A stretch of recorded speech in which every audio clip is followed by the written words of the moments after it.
Okay. Rafat, on to you.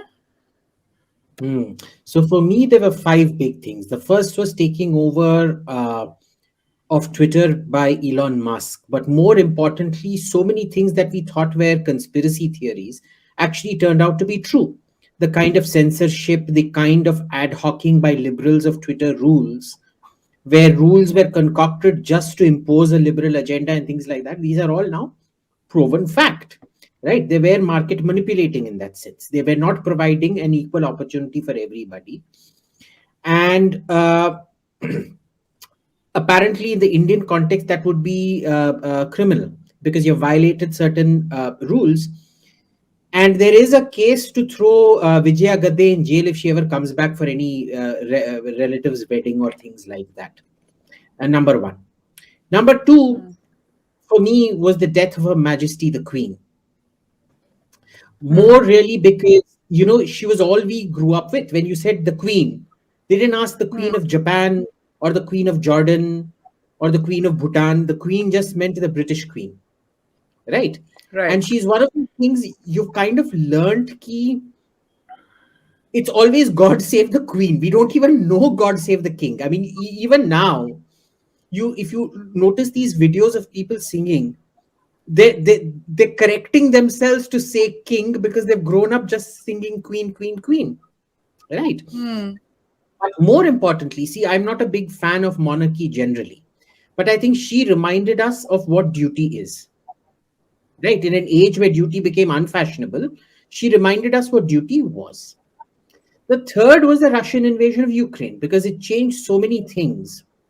But most importantly, I think it has completely eroded public trust in the international commons that the West was meant to shepherd.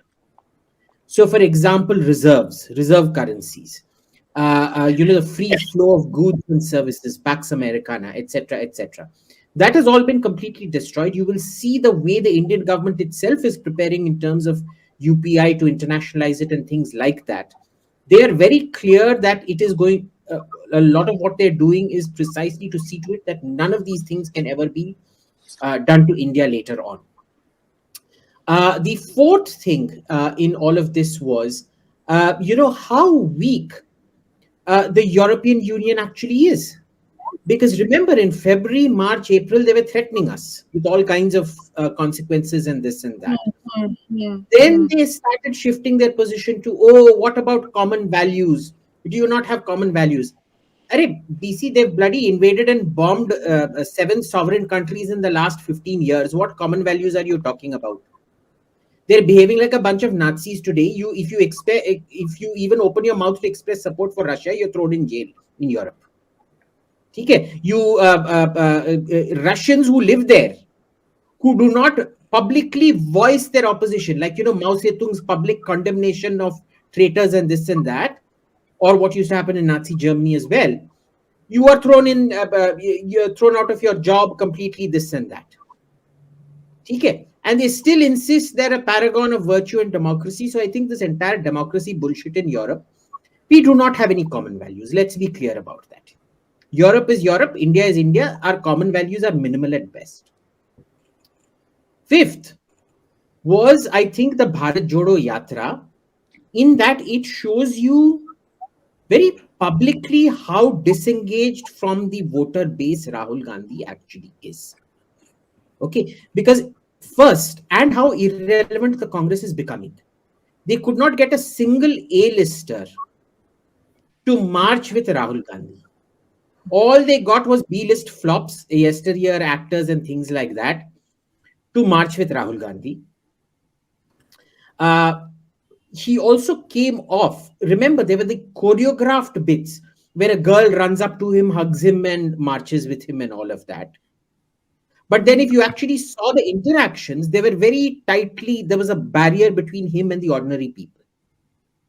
And what ended up happening was, remember, you can have two kinds of yatras. One is what YSR, Rajshekhar Reddy, Jagan's father.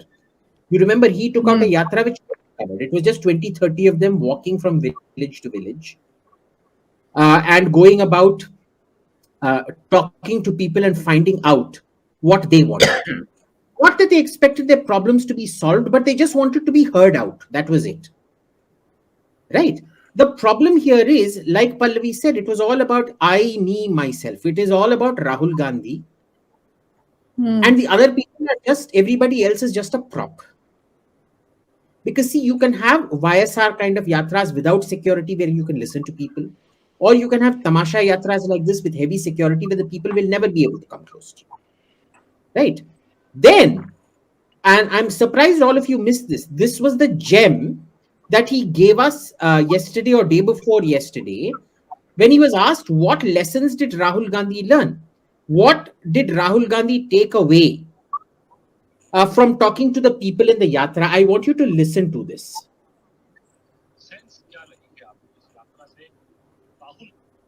Oh, sorry. 1 second. Pallavi will know it verbatim. No. This is, this needs to be played.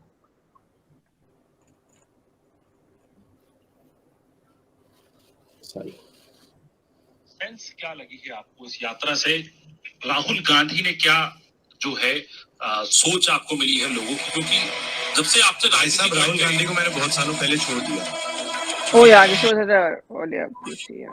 Sir मेरा सवाल ये है कि इस मास connect programme Rahul Gandhi आपके दिमाग में है, मेरे दिमाग में है ही नहीं. बात समझो.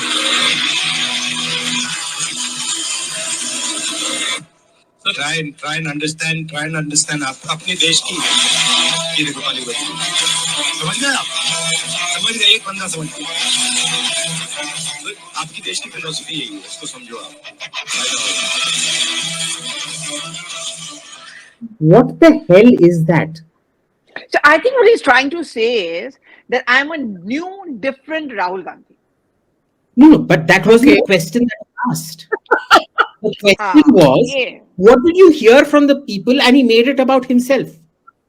So that is Rahul Gandhi. I agree with this on Abhijit because I'm very uncomfortable with this whole thing about growing a beard and this t-shirt thing. I mean, yesterday also when someone asked him this question, he just snapped at the journalist who asked that question. But and the journalist, to be fair, just said that BJP is making fun of your t-shirt thing. Now, he could have actually milked that moment and given a very smart reply. Instead, he started snapping at all of us कि आप लोग मजाक उड़ाते हो. But the fact is that the Congress party itself is making a big deal about his t-shirt movement. I mean, if you remember the day he went to a samadhi. I'm watching women's spokesperson giggle over his t-shirt. Yeah. This thing. No, see, the day he went to a samadhi, Gandhi walking in -5 degrees in a loincloth.